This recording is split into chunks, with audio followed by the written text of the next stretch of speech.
Bonjour à toutes et à tous et bienvenue dans notre session hebdomadaire du 3 questions A.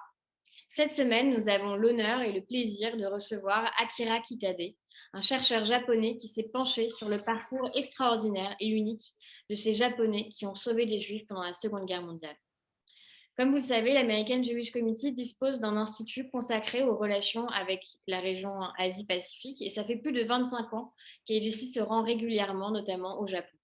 Akira Kitade est donc un ami d'AJC de longue date et c'est pourquoi nous avons profité de son passage à Paris pour lui donner la parole et nous organisons d'ailleurs mardi prochain un événement pour mettre en valeur cette histoire unique du Japon, les travaux de recherche d'Akira Kitade, son ouvrage Visa pour la vie qui a été publié en plusieurs langues et cette histoire donc singulière qui dévoile une face méconnue du Japon. Si cet événement vous intéresse, je vous invite à nous contacter sur notre page Twitter et nous pourrons vous inscrire. Cher Akira, bonjour. Bonjour. Alors, notre première question pour vous est la suivante. Qu'est-ce qui vous a poussé, il y a plusieurs années maintenant, à entamer ce travail laborieux et très approfondi de recherche sur ces Japonais qui ont sauvé les Juifs pendant la Seconde Guerre mondiale et sur le parcours de ces Juifs ensuite qui ont été sauvés? C'est le journal d'Anne Frank que j'ai lu à l'âge de 10 ans qui a été mon premier contact avec l'histoire tragique des Juifs.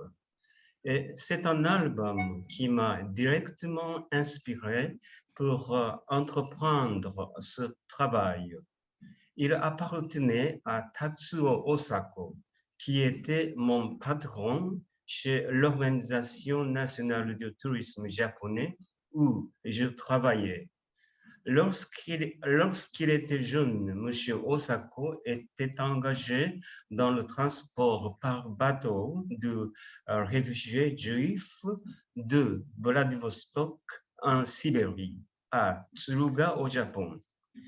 J'étais fortement ému par les photos de 7 personnes figurant dans cet album et j'ai décidé que je voulais suivre leurs traces.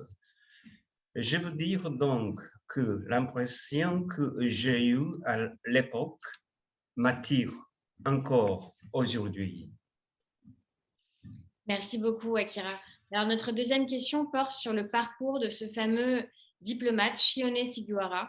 Est-ce que vous pouvez nous en dire un petit peu plus? C'est ce diplomate qui avait donc délivré des visas pour la vie à des Juifs qui fuyaient la persécution en Europe. Shione Sugihara est bien connu dans le monde entier comme le diplomate qui a délivré des visas pour sauver des réfugiés juifs sans suivre les ordres du gouvernement japonais. J'ai été fortement impressionné par son courageux esprit humanitaire et je suis fier de son existence en tant que citoyen japonais.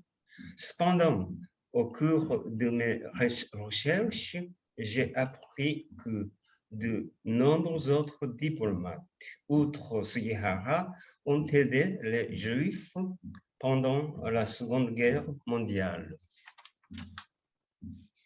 Merci, Akira. Alors, notre dernière question, c'est finalement pourquoi est-ce qu'il est important aujourd'hui de transmettre cette histoire sur le Japon, cette histoire qui est très peu connue du grand public?